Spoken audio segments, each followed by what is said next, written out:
부채와 자본 비율이 부채 비율이 100%라면 자본 대비 부채 비율이 그죠? 100%라는 건 똑같다는 말이거든요. 그러면 지금 현재 이 금액이 똑같잖아요. 똑같다면 너무 쉬운 거 아니에요? 똑같다면 그냥 이자율을 가중평균해서 막 복잡하게 할 필요도 없어. 그냥 이자율은 얘는 뭐라고 했습니까? 얘는 5%고 얘는 자기 자본 비용이 요거는 세후 해가지고 여기 5% 든다고요. 얘는요 밑에가 자기 자본 15% 든대요. 실제로 그래요. 자본 비용이 훨씬 더 들어요. 실제 그죠?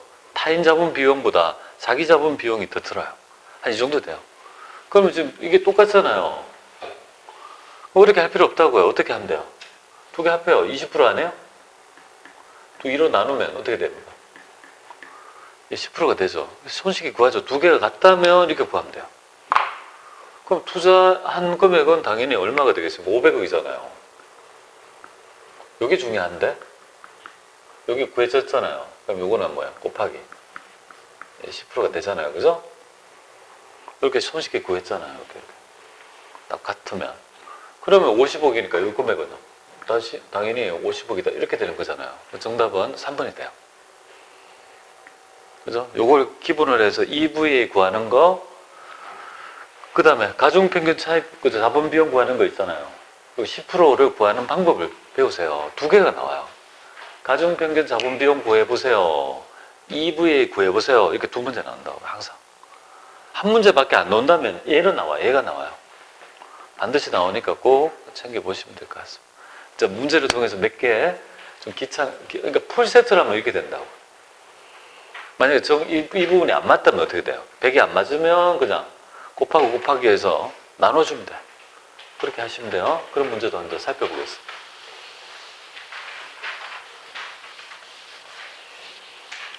그 다음에 우리 가볼게요. 자, 이거 좋은 말만 하네요. EVA에 대한 성과평가의 의의로 가장 옳지 않는 거. 영업의 활동을 위한 성과평가 기법이고, 기업의 내재가치, 실제적인 내재가치, 합리적 성과, 자기 자본 비용만을 반영하는 게 아니죠. 그래서 타인 자본 비용도 같이 가중평균해서, 그죠? 내가 얻을 수 있는 금액을 평가하는 방법이잖아요. 아니고, 자본 비용. 그 다음에 문제 한번 풀어볼게요. 이거 가볼게요. 이거 한번 가볼게요. 얘는 다르잖아요. 그죠? 다르지만 100억이니까 별로 어렵지 않는 것 같은데. 해볼게요. 지금 보면은, 이런 자료가 있고, 여기에 가중평균 자본 비용을 구해보세요. 이렇게 나와 있잖아요.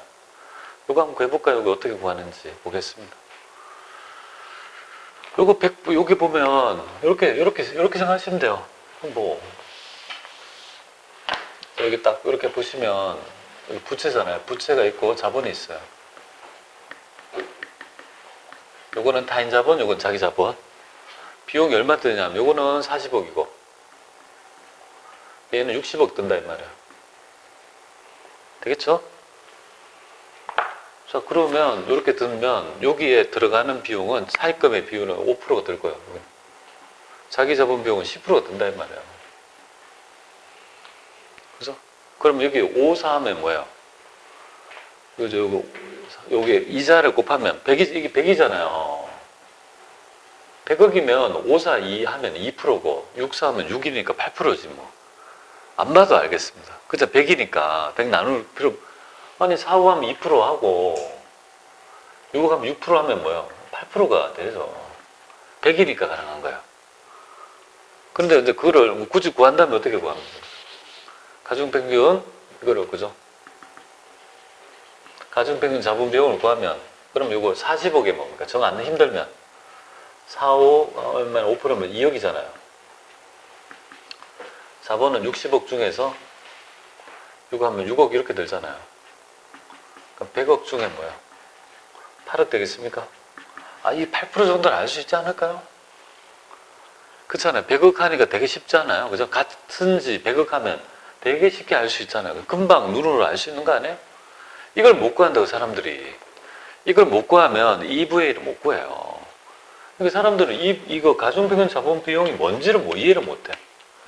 그럼 경제적 부가가치는 얼마냐 하면 뭐 다 나왔잖아요. 그죠? 이렇게 두 개를 같이 해서 내는 문제가 많이 와요. 이렇게. 여기 구하고 이거 얼마인지, 그죠? 구합니다. 그럼 볼게요. 여기에서 이제 얘 구해볼게요. 경제적 부가가치를 구해볼게요. 여기 구했으니까. 자, 지금 세후 이익이 얼마인지 볼게요. 그럼 이것도 똑같이 이렇게 8% 구했으면 똑같이 해볼게요. 자, 1번 첫 번째가 세후 영업이익이죠. 세후 영업이익. 영업이익 구하고, 두 번째가, 그죠? 우리 투자액에서 뭡니까? 투자액에서 WACC를 곱한 금액 있죠? 두 개 금액의 차이가 바로 뭐야? 뺀 나머지가 EVA, 그죠? 경제적 부가치. 이렇게 되는 거잖아요. X 얼마냐? 두 개의 요소를 구하면 되잖아요. 일단, 그죠? 가중평균 자본 비용은 구해놨으니까 8% 그러니까. 세후 영업이익을 구해야 돼요. 그러면 볼게요. 여기서 보면 법인세를 봐야 되는데, 법인세 효과를 무시한다, 이 말이에요. 법인세는 고려하지 마라. 만약에 법인세가 있으면요. 법인세를 고려해서 영업이익을 뽑아야 돼요. 고려 무시한다 했으니까. 이걸 딱 뽑아볼까요? 영업이익 얼마일까요? 이거 딱 보면. 요거 빼고 요거 빼니까 여기에 뭐 영업이익 NI는 얼마가 될까요? 네팅 인컴이 얼마죠? 여기에서 70억에 30억 이렇게 되는 거잖아요. 네팅. 여기 바로 있죠. 세전인데 무시하라고 했으니까 얘를 그냥 세후 영업이익으로 생각하면 돼요. 구했어요. 30억. 30억을 구했어요. 자, 투자한 금액은 얼마가 되겠습니까? 100억이잖아요. 그럼 100억. 여기에 가중평균 자본비용은 8% 구해놨잖아요. 그럼 이거는 8억 되겠습니까? 빼면 22억. 이렇게 되는 거잖아요. 그죠? 그거예요. 그냥 하나하나 요소를 정확하게 해서 여기 4번 이렇게 되겠습니다. 그죠? 그렇게 구하세요. 이렇게. 처음에 그냥 제가 이렇게 적어드린 이유를 아시겠죠? 처음에 잘 모르는 분들은 1단계, 2단계 두 개를 구분해서 자꾸 연습하다가 나중에 되면요. 그냥 한눈에 들어와요. 이게 별거 아니잖아요. 핵심은 바로 이걸 구하는 거라고 보면 되겠습니다. 자, 이렇게 해서 됐고요. 그러면 경제적 부가치를 증대시키기 위한 방안으로 가장 올바르지 않는 것. 경제적 부가치는 그러면 어떻게 해야 되냐, 그죠? 경제적 부가치 올리기 위한 방안이 아닌 것은. 자본 구조를 최적화해서 자본 비용을 절감하면 뭐야? 당연히 자본 비용을 절감하잖아요. 절감하면 이걸 빼는 금액이 절감시키면 이 금액이 커지니까 당연히 그죠? 올라갈 것이고. 유효수비가 비효율적으로 관리되고 있는 자산을 매각하죠. 그러면 그죠? 올라갈 것이고. 재고를 유지하고. 조직 분위기를 위해서 적자 사업부를 계속 유지한다. 뭔가 느낌이 안 되잖아, 그죠? 예, 이렇게 해서 풀어내시면 되겠습니다. 자, 이렇게 해서 경제적 부가치. 여러분들 이 개념만 있으면 어렵지 않게 경제적 부가치는 다 풀 수 있습니다. 이거 벗어나지 않습니다.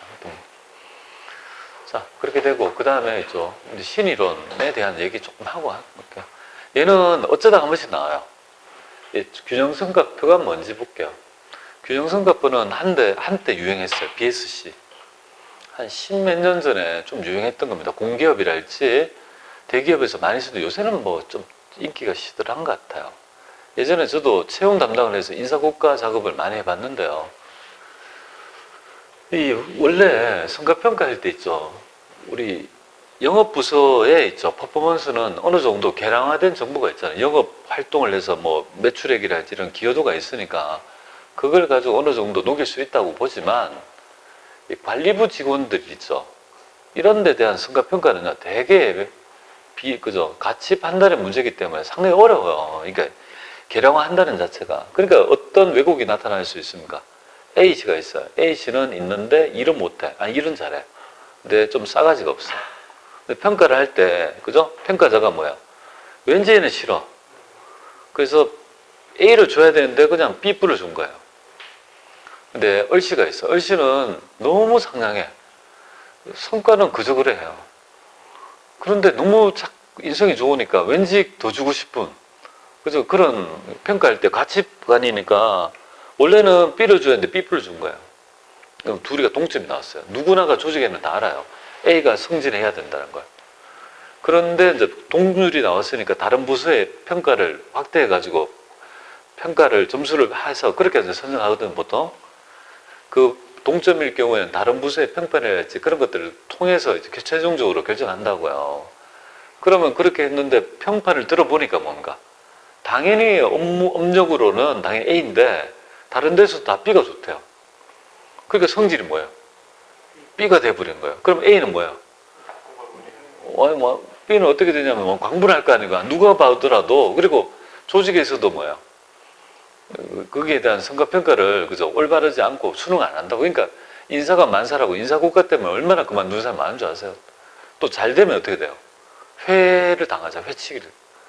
회 몰라요? 제가 옛날에 회사에 특진을 한 적이 있어요. 인사국가 1등을 한 적이 있는데요. 하여튼 그게 뭐 오비락이나 하여튼 뭐 우연찮게 됐어요. 그래서 특진을 했어요. 성질을 했는데 잘 때마다 기가 따가워요. 잘 때마다 매일 기가 따가워요. 그래서 알고 보니까 회사 술집에서 얼마나 나를 회를 치는지. 왜냐면 사람이 올라가면 시기를 하잖아요. 계속, 그죠? 그래서, 이거 특진해도 좋은 게 아니에요. 빨리 특진하면 빨리 나가거든요. 좋은 거 아니에요, 좋은 거. 절대 좋은 거. 우리 조직에서의 생활은 묻어가는 거. 그냥 뭐 평균 이하로 하면 안 되고, 이상도 아니고, 그냥 중간쯤에서 계속 있죠. 수능에서 조직이 하는 게 가장 중요한 가치다. 이렇게 보면 그게 가장. 그게 제일 어렵잖아요. 그렇긴 하죠. 뭐 보통 원래 이런 거 있잖아요. 다른 사람 하는 만큼 말하는 게 얼마나 어려운 말이에요. 놈들 결혼할 때, 놈들 결혼하고, 놈들 애를 할 때, 그거 쉬운 게 아니에요. 놈들 집 살 때, 그거 어려운 말이에요. 되게 어려운 말이에요. 근데 부모님들은 그죠? 놈들만큼 말하 이런 말이잖아요. 그게 참 어려운 말이에요. 이 얘기 할게 돌아올게요. 그래서 이런 있죠. 비재무적 정보를 가지고 하니까 되게 뭐예요? 올바른 평가가 되지 않는 여러 가지 문제점이 있더라. 그래서 이거를 다면적인 평가 있죠. 요소를 좀 다면적으로 하자. 그래서 이제 평가 지표를 뭔가 균형을 맞춰서 재무적 정보도 플러스하고. 그러니까 재무적 정보를 그럼 어떻게 하는 줄 아세요? 요새 보면 콜센터 직원 전화 오면 전화 응대하면 막 전화 오죠. 혹시 뭐 평점 그리고 어떤 하잖아요. 혹시 전화 오시면 평점을 얼마 주세요. 5개 주세요. 별 5개 주세요. 뭐 이렇게 하잖아요. 다 다면평가 때문에 그래요. 그게 전부 다 쌓여가지고 있죠. 계량화된 정보가 나오거든요. 여러 가지. 그리고 이제 이거 말고 뭐예요? 재무적 관점뿐만 아니라 뭐예요? 고객 관점도 봐요. 그러니까 시장 점유율이 그 사람이 어느 정도 유지가 되는지, 고객의 만족도랄지. 그 다음에 내부 프로세스 관점에서 학습과 성장. 이런 네 가지의 관점에서 뭡니까? 종업원의 만족, 교육의 만족, 여러 가지 있죠. 그런 지표를 다양화해가지고 균형적으로 평가하자는 있죠. 성과 지표가 바로 균형 성과표. 그죠? 이렇게 BSC. 그죠? 이런 어떤, 그죠? 평가 모형이 나오더라는 정도만 알면 좋겠습니다. 아주 전략적인 성과평가 모형은요. 균형 성과표다. 그리고 네 가지 관점이 있죠. 재무적 관점과 비재무적 관점을 균형 있게 성과 지표로 봐서 평가하는 균형 성과표. 그렇게 봅니다. 자, 그 정도만 알아주세요. 그 다음에 이렇게 나와요. BSC의 장점으로 있죠. 올바르지 않는 것은 이렇게 되어 있습니다. 가장 올바르지 않는 것. 재무적 측정시와 고객, 기업 프로 학습과 성장 관점에서 비재무 측정 간에 균형 있는 성과를 달성하였고, 재무적 관점에서